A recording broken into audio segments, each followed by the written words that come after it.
Hello everyone, आप सभी का स्वागत है स्टडी डायनेमिक्स में। और आज हम लोग 29 अक्टूबर के जो भी इंपॉर्टेंट करंट अफेयर्स को डिस्कस करने वाले हैं। सो वन बाय वन जो भी इंपॉर्टेंट पहला जो हेडलाइन है उसको देखते हैं। सो पहला हेडलाइन है आपको, गवर्नमेंट अप्रूव्स द 37,000 करोड़ जो है वो न्यूट्रिएंट बेस्ड सब्सिडी दिया गया है किस चीज़ पे, फर्टिलाइजर पे। और even cabinet gives notes to terms reference of 8th central pay commission. Heavy rainfall lessens coastal district of Andhra Pradesh as a landfall of cyclone Montha. So जो साइक्लोन मोंथा है आपका वो कहाँ पे आया हुआ था, बे ऑफ बंगाल में आया था। उसका लैंडिंग हो चुका है, कहाँ पे हुआ है, आंध्र प्रदेश में हुआ है। और इसको डिटेल में हम लोग कल भी हमने कवर करवाया था कि कौन कौन से कंडीशन होते हैं जो कि किसी साइक्लोन को, खासकर जो ट्रॉपिकल साइक्लोन होते हैं वो किस वजह से आपको होता है। तो जैसे कि हाई ह्यूमिडिटी हो सकता है, या फिर आपको ओशन जो वाटर है उसका वार्म अप होने की वजह से होता है, बहुत ज़्यादा मॉइस्चर हो उसकी वजह से। तो ये सारी कंडीशन की वजह से जो है आपको साइक्लोन इमर्ज होता है। इसके अलावा हम लोग और डिटेल में इस न्यूज़ को देखेंगे। नेक्स्ट न्यूज़ है आपका, NDRF deploys 26 teams across 6 state and union territories to tackle impact of cyclone Montha. तो जो साइक्लोन मोंथा की वजह से काफ़ी सारे स्टेट इसमें इम्पैक्टेड है, यूटी भी इम्पैक्टेड है। तो उनको टैकल करने के लिए जो है 26 टीम्स बनाया गया, किसके द्वारा, एनडीआरएफ के द्वारा। नेक्स्ट न्यूज़ है वो पॉलिटिकल न्यूज़ है आपका, महागठबंधन जो बिहार इलेक्शन हो रहा है वहाँ पे मैनिफेस्टो जो उन्होंने दिया है कि वो 20 days to provide a permanent job per family. तो ये उनके मैनिफेस्टो में है। नेक्स्ट जो हेडलाइन है वो, Hindustan aeronautics limited sign MOU with Russia's united aircrafts corporation for production of SJ-100 civil commuter aircrafts in India. So ये SJ आपको पूछा जा सकता है, SJ-100 जो है वो न्यूज़ में था रिसेंटली, ये क्या चीज़ है। तो ये सिविल कम्यूटर एयरक्राफ्ट है जिसको HAL जो है आपका इंडिया का और रसिया का यूनाइटेड एयरक्राफ्ट कॉर्पोरेशन दोनों मिलकर बनाएंगे। सो SJ याद रखना आपको। नेक्स्ट जो हेडलाइन है वो, India's industrial output growth 4% in September. So September में जो आपका इंडस्ट्रियल आउटपुट ग्रोथ है, इंडस्ट्रियल ग्रोथ है वो दिखाया गया। सो कितना परसेंट है ये, 4% है। अब one by one detail news भी देखेंगे। अगर आपको हिंदी में हेडलाइन देखना तो वीडियो पॉज करके हिंदी में भी आप देख सकते हो। डिटेल न्यूज़ में जो पहला न्यूज़ है आपका, discussion on India's global solar leadership at 8th international alliance assembly. So ये 8वें नंबर का आपका इंटरनेशनल सोलर अलायंस असेंबली होने वाला है। बट बिफोर दैट हमारे लिए स्टैटिक में क्या इंपॉर्टेंट है कि हमें इंटरनेशनल सोलर अलायंस के बारे में पता होना चाहिए। सो इंटरनेशनल सोलर अलायंस जो है आपका, ये इसको बनाया कब गया था और ये किसके तहत बना हुआ था, तो पेरिस एग्रीमेंट 2015 है, उसके तहत इसको बनाया गया था। ये 2 कंट्री का बहुत बड़ा इनिशिएटिव था इसमें, फ्रांस और इंडिया का। और इसका हेडक्वार्टर अगर देखा जाए तो ये आपका गुरुग्राम में ही है। और रिसेंटली आपको अगस्त में ये इंटरनेशनल सोलर अलायंस न्यूज़ में था, क्योंकि इसमें आपको 107th मेंबर कौन बना है, मालडोवा बना है, जो कि आपका यूरोपियन कंट्री है। टोटल मेंबर अगर आपको पूछा जाए तो 124th मेंबर है। देखो इसमें 2 चीज़ें होती है, एक तो फुल टाइम मेंबर होते हैं और दूसरा आपको ऐसे ही जो आपको एसोसिएट मेंबर भी होते हैं। तो अगर टोटल मेंबर पूछा जाए तो 124 है, 124 मेंबर है। बट अगर फुल टाइम मेंबर पूछा जाए तो 107 हो गया मालडोवा को मिला के। बट मालडोवा से पहले आपको 106 फुल टाइम मेंबर थे। और खासकर जो इंटरनेशनल सोलर अलायंस में आपको वही कंट्री है जहाँ पे आपको सनलाइट प्रॉपर्ली जाता है। तो ट्रॉपिक ऑफ कैंसर के आसपास वाला जो और इक्वेटर के आसपास वाला जो रीजन है वहाँ पे, इवन अगर मोल्डोवा देखोगे तो यूरोपियन कंट्री, बट ये भी इसका पार्ट बना है। नेक्स्ट जो न्यूज़ है आपका, India's and Belarus to hold their 8th round of high level talk in Minsk. So ये मिन्स्क जो आपका ये कैपिटल है बेलारूस का, यहाँ पे इंडिया और जो बेलारूस है उसका टॉक शुरू हुआ है, जिसमें गोल क्या क्या है, complete review of their relation covering everything from the political economic ties to cultural exchange tourism and education. So इनका ये जो मीटिंग हुआ है इसमें मिनिस्टर दोनों तरफ से आपको मिनिस्ट्री कौन कौन से इन्वॉल्व है, एक्सटर्नल अफेयर मिनिस्टर इन्वॉल्व है। बट गोल याद रखना है कौन कौन सी चीज़ है इसमें, आपको कल्चरल, टूरिज्म और एजुकेशन। नेक्स्ट डिटेल न्यूज़ है आपका, India's coast guard carries out a long range medical evacuation of critically injured Iranian fishermen from the Arabian Sea। सो ये आपका बैकग्राउंड न्यूज़ ये है कि इरानियन फिशरमैन जो है आपको अरेबियन सी में मिले, इंजर्ड थे, जिसको रेस्क्यू किसने किया, इंडियन कोस्ट गार्ड ने किया। हमारे लिए एग्जाम पर्सपेक्टिव से इंडियन कोस्ट गार्ड इंपॉर्टेंट है। सो इंडियन कोस्ट गार्ड जो है आपका ये एक्ट से बना हुआ था, 1978 का एक्ट है, बट इसको बनाया गया था 1977 में। इसका हेडक्वार्टर कहाँ पे, इसका न्यू दिल्ली में है। और अभी इसके डायरेक्टर जनरल कौन है ये आप लोग कमेंट सेक्शन में मुझे बताना। नेक्स्ट न्यूज़ है आपका, ये PIB से लिया गया न्यूज़ है, cabinet approves the nutrient based subsidy rates for rabi season और and also for the fertiliser, phosphatic और पोटेसिक फर्टिलाइज़र है जिस पे सब्सिडी देने की बात की गई है। सो ये आपको दिख रहा होगा स्क्रीन पे। सो इसमें कौन कौन सी चीज़ों पे सब्सिडी दी गई है और कितना दिया गया, ये यहाँ पे डेटा भी मेंशन है। सो पहला है कि कैबिनेट ने अप्रूव किया है nutrient based subsidy rates for rabi season phosphatic and potassic fertiliser. और अगर आप दोनों को कंपेयर करोगे रबी क्रॉप को और जो खरीफ सीज़न वाला है, इसमें उसके कंपैरिजन में दिखाया जा रहा है कि जो रबी सीज़न वाले क्रॉप है उस पर ज़्यादा आपको सब्सिडी मिला है comparison to the kharif crop. So again revise कर लेते हैं रबी और खरीफ क्रॉप के बारे में। वैसे 3 सीज़न होते हैं, तीन तरह के क्रॉप्स आपको ग्रो किए जाते हैं इंडिया में, रबी क्रॉप, खरीफ क्रॉप एंड जायद क्रॉप। सो रबी क्रॉप आपको उसको विंटर क्रॉप भी बोला जाता है, और जो खरीफ क्रॉप है उसको समर क्रॉप, जो गर्मी के समय पे इसको क्या किया जाता है, आपको बोया जाता है, और इसकी हार्वेस्टिंग जो है दिवाली के टाइम पे किया जाता है खरीफ क्रॉप की। रबी क्रॉप की कब होती है आपकी, इसको बोया जाता है आपको जो है नवंबर में, और इसको बोया जाता है आपको, इसकी कटाई होती है होली के टाइम पे। सो ये सीज़न है इसकी। और जायद क्रॉप जो है इसको मार्च से लेके मई के बीच के इसका टाइम पीरियड होता है। एग्जाम्पल आपको बस याद रखना, एग्जाम्पल जैसे कि कॉटन है आपका, राइस है, और जितने भी पल्सेस होते हैं वो आपको खरीफ क्रॉप के अंदर आते हैं। रबी क्रॉप के अंदर आपको राइस, वीट, राइस आपका खरीफ हो गया, वीट, और इसके अलावा जो मस्टर्ड होता है ये आपका रबी क्रॉप होता है। यहाँ पे अगर जो सब्सिडी दिया गया इससे क्या क्या हेल्प मिलेगा, 2-3 जो फर्टिलाइज़र है इसका आपको नाम पता होना चाहिए। एक तो P&K है आपको फर्टिलाइज़र इंक्लूडिंग डैप, तो di ammonium phosphate, nitrogen, phosphorus and potash and sulphur. तो ये सब याद रखना आपको, फर्टिलाइज़र बनाने के लिए कौन कौन से जो है केमिकल का यूज़ किया जाता है, जैसे कि नाइट्रोजन है, फॉस्फेरस है, पोटेस है और सल्फर है।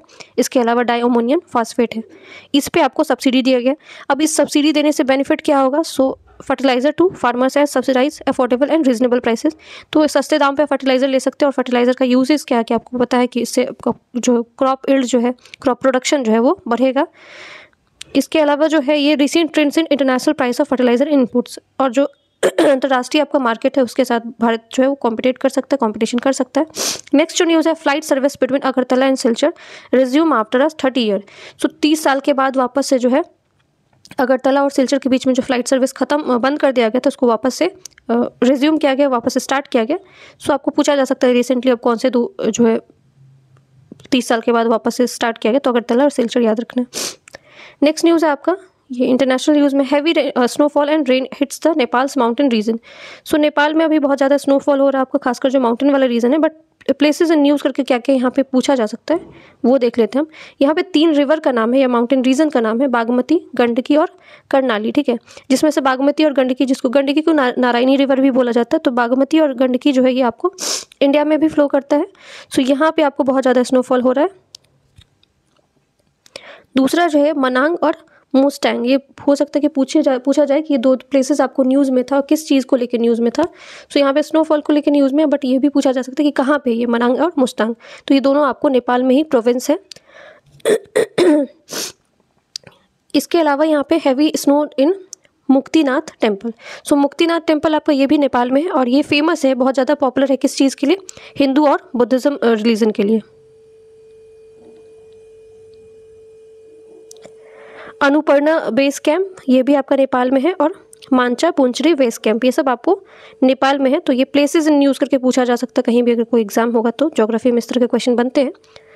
नेक्स्ट जो न्यूज़ है वो South Korea, US, Japan to hold a trilateral diplomatic talks at APEC. So APEC क्या है आपका, एशियन पैसिफिक इकोनॉमिक कॉर्पोरेशन है, जो कि 1989 में बनाया गया था। इसमें टोटल मेंबर अगर पूछा जाए तो 21 मेंबर है।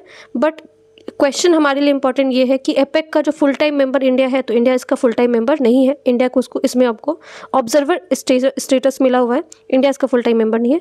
समिट इसका 2025 का जो है वो कहाँ पे हुआ, साउथ कोरिया में हुआ। तो ये 3-4 क्वेश्चन आपको इसमें पता होना चाहिए। एक तो ये कि इसका ट्राइलेटरल जो है वो डिप्लोमेटिक टॉक जो चल रहा है, जिसमें कौन कौन से कंट्री ने पार्टिसिपेट किया, साउथ कोरिया, यूएसए, जापान। इसके अलावा इसमें टोटल मेंबर अभी कितने हैं, तो 21 मेंबर है। इंडिया इसका फुल टाइम मेंबर नहीं है, स्टैब्लिश 1989 में हुआ था। समिट इसका कहाँ पे हो रहा है, साउथ कोरिया में हो रहा है। नेक्स्ट न्यूज़ है international centre for genetic and engineering biotechnology. So ये आपको जो है ये जनरली इसका राउंड टेबल हो रहा है, जिसमें आपको जीनोमिक रिसर्च और खासकर जो पेंडेमिक जो भी प्रॉब्लम होते हैं उसमें अर्ली प्रिपेयर कैसे किया जाए, या फिर उस सिचुएशन को कैसे टैकल किया जाए, उसको लेके यहाँ पे आपको मीटिंग चल रहा है।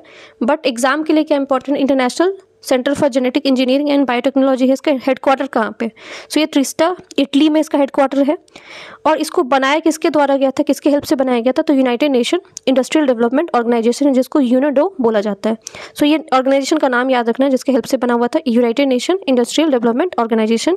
हेडक्वार्टर इटली में है। इसका एक ट्रीटी था जो कि 1983 में आया था, और इसको फुल अगर पूरे तरीके से पूछा जाए, एस्टेब्लिश्ड ईयर पूछा जाएगा कब एस्टेब्लिश हुआ था, तो 1994 में एस्टेब्लिश हुआ था। बट ये एक ट्रीटी के तहत हुआ था, जो कि ट्रीटी आपको साइन किया गया था 1983 में।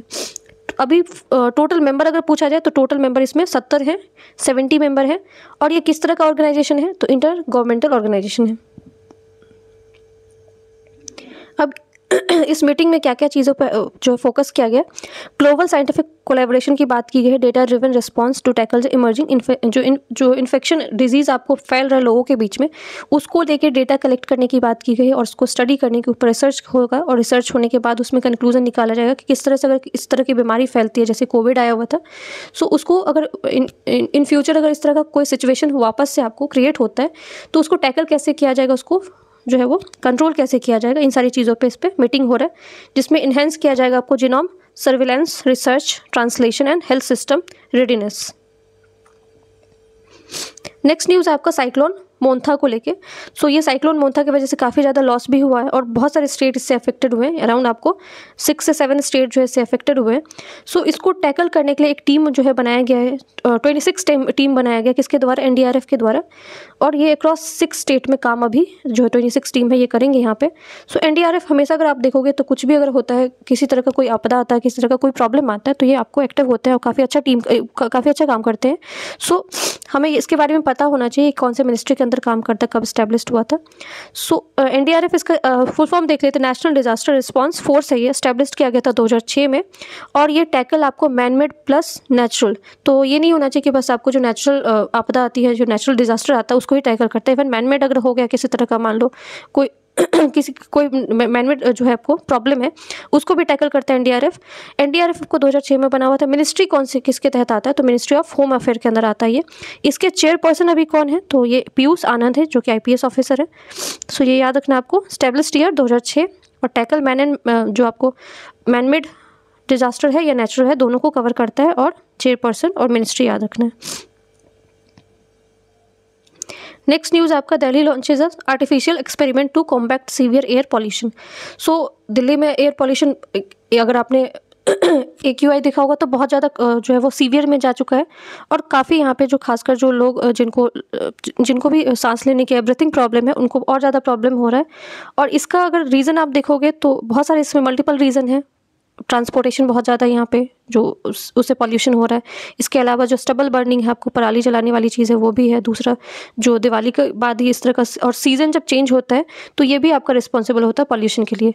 और ओवर क्राउडेड है ये एरिया, तो ये तो अपने आप में सबसे बड़ा रीज़न है। तो इसको टैकल करने के लिए यहाँ पे आर्टिफिशियल रेन कराने की जो है वो कृत्रिम बारिश बोला जाता है इसको, तो वो करवाने की बात की जा रही है। सो हमारे लिए इम्पॉर्टेंट क्या है कि जो आर्टिफिशियल रेनिंग होता है उसमें कौन से केमिकल यूज़ किए जाते हैं।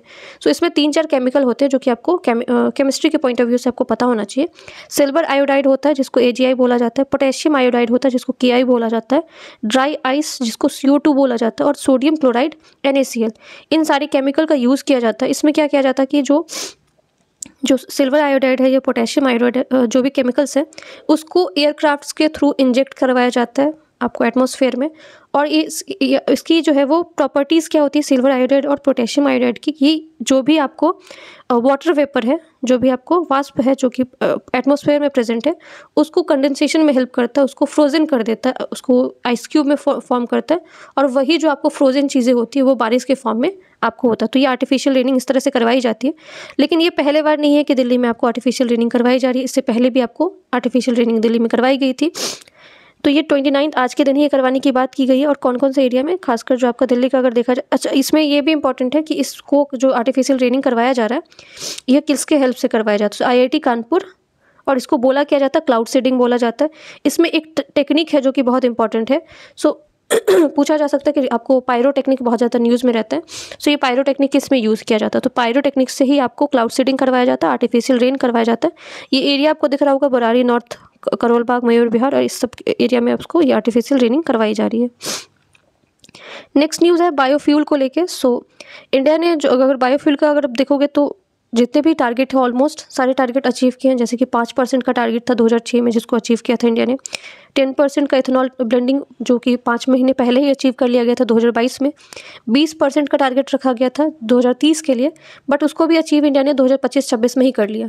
सो ये टारगेट, बट हमारे लिए बायोफ्यूल इंपॉर्टेंट है। तो बायोफ्यूल के बारे में अगर देखा जाए तो ये सस्टेनेबल तरीके से आपको फ्यूल प्रोडक्शन होता है जो कि आपको जो एनवायरनमेंट के लिए भी इको फ्रेंडली होता है। तो इसमें 4 जनरेशन फ्यूल होते हैं।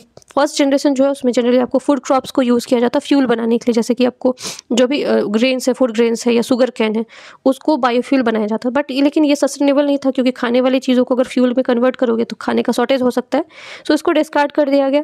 फिर सेकेंड जनरेशन है। सेकेंड जनरेशन में क्या किया गया, जो नॉन फूड थे आपको जो नहीं खाया जा सकता उन सारी चीज़ों का यूज़ किया गया, जैसे कि आपको वेस्ट फूड्स होते हैं तो उसमें भी बहुत ज़्यादा प्रोडक्शन नहीं हो रहा था। फिर उसके बाद थर्ड जनरेशन लेके आया गया। थर्ड जनरेशन में आपको जनरली माइक्रोब्स का यूज़ किया जाता है, अलगी हो गया या फिर बैक्टीरिया हो गया, इन सारी चीज़ों का यूज़ करके आपको बायोफ्यूल बनाने की जो कोशिश की गई थी। ये थर्ड जनरेशन था। फोर्थ जनरेशन जो था वो अभी आपका चल रहा है। वो आपको जेनेटिकली मॉडिफाइड क्रॉप्स होते हैं या जो भी ऑर्गेनिज्म है उसका यूज़ किया जाता है। नेक्स्ट न्यूज़ है आपका क्लासिकल लैंग्वेज ऑफ इंडिया को लेके। सो ये PIV में था तो मे भी आपको पूछा जा सकता है।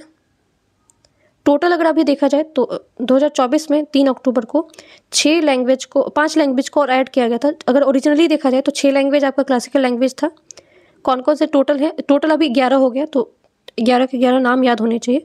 सो जो 6 आपको ओरिजिनली पहले से था 2004 से 24 तक था, उसका नाम देख लेते पहले। तमिल, संस्कृत, कन्नड़, तेलुगु, मलयालम, उड़िया। और ऐड किसको किसको किया गया, सो ऐड किया गया आपको पाली, प्राकृत, बंगाली, मराठी, असमीज को। ठीक है, अब इसको आपको नाम कैसे याद रखना है, जैसे कि पाली और प्राकृत है ये तो आपको एंशिएंट लैंग्वेज है, बुद्धिज्म और जैनिज्म से रिलेटेड, इसको ऐसे याद रखना आप। बंगाली, मराठी और असमीज ये तीनों स्टेट का नाम है, बंगाल, महाराष्ट्र और असम। 3 स्टेट नाम याद रखना और 2 आपको एंशिएंट लैंग्वेज है वो याद रखना। तो इससे आपको 5 लैंग्वेज याद रह जाएंगे जो कि रिसेंटली ऐड हुए, और जो पुराना लैंग्वेज है जो कि ऑलरेडी था उसको ऐसे याद रखना आपको। खासकर तमिल जो है बहुत सारे लोग कंफ्यूज हो जाते हैं, उनको लगता है कि संस्कृत को पहले ऐड किया गया हो क्योंकि संस्कृत ज़्यादा एंशिएंट लगता है, बट आपको याद रखना है कि तमिल को सबसे पहले ऐड किया गया था एज ए क्लासिकल लैंग्वेज, उसके बाद संस्कृत को, फिर तेलुगु को, फिर कन्नड़ को, मलयालम, ओडिया, असमीज, मराठी, बंगाली, प्राकृत और पाली। यहाँ पे कुछ क्राइटेरिया होता है कि अगर किसी लैंग्वेज को, क्योंकि बहुत सारे लैंग्वेज के लिए डिमांड किया जा रहा है कि जैसे कि मैथिली है, इसके अलावा भी बहुत सारे लैंग्वेज है जिसको डिमांड किया जा रहा है कि उसको क्लासिकल लैंग्वेज का दर्जा देना चाहिए। सो किसी को भी क्लासिकल लैंग्वेज का दर्जा अगर देना है तो क्या क्राइटेरिया क्या क्या होना चाहिए, वो क्राइटेरिया आपके एग्जाम के लिए इंपॉर्टेंट है। सबसे पहला जो क्राइटेरिया हाई एंटिक्यूटी, मतलब बहुत पुराना लैंग्वेज होना चाहिए आपको, अराउंड 1500 से लेकर 2000 ईयर पुराना होना चाहिए। इसके अलावा जो जिस लैंग्वेज के लिए डिमांड किया जाए, जैसे कि पाली प्राकृत का अगर देखा जाए तो उसका बहुत एंशिएंट लिटरेचर भी है, तो अगर किसी भी लैंग्वेज को बनाना है क्लासिकल लैंग्वेज तो उसके पास एंशिएंट लिटरेचर होना चाहिए, टेक्स्ट होना चाहिए। नेक्स्ट जो है ये आपको जनरली इसमें प्रोज टेक्स्ट भी होना चाहिए, इसके अलावा पोएट्री होना चाहिए, एपिग्राफिकल और इंस्क्रिप्शनल एविडेंस होना चाहिए आपको, जो शिलालेख है इस तरह की आपको एविडेंस होने चाहिए। जैसे कि पाली और प्राकृत को बनाया गया तो अशोका के जो इंस्क्रिप्शन है, शिलालेख है, उससे पता चलता है कि पाली प्राकृत जैसे भाषाएं जो है वो बोली जाती थी। और क्लासिकल लैंग्वेज देने से बहुत सारे इसको हेल्प मिलता है, खासकर जो इंटरनेशनल लेवल पे है वो जिसकी जो है इंपॉर्टेंस बढ़ती है। तो ये सारा न्यूज़ था। अगर वीडियो पसंद आए तो वीडियो को लाइक कर सकते हैं, चैनल को सब्सक्राइब, और अगर एक्स्ट्रा कुछ सजेशन है तो वो भी आप कमेंट सेक्शन में लिख सकते हो। Thank you so much.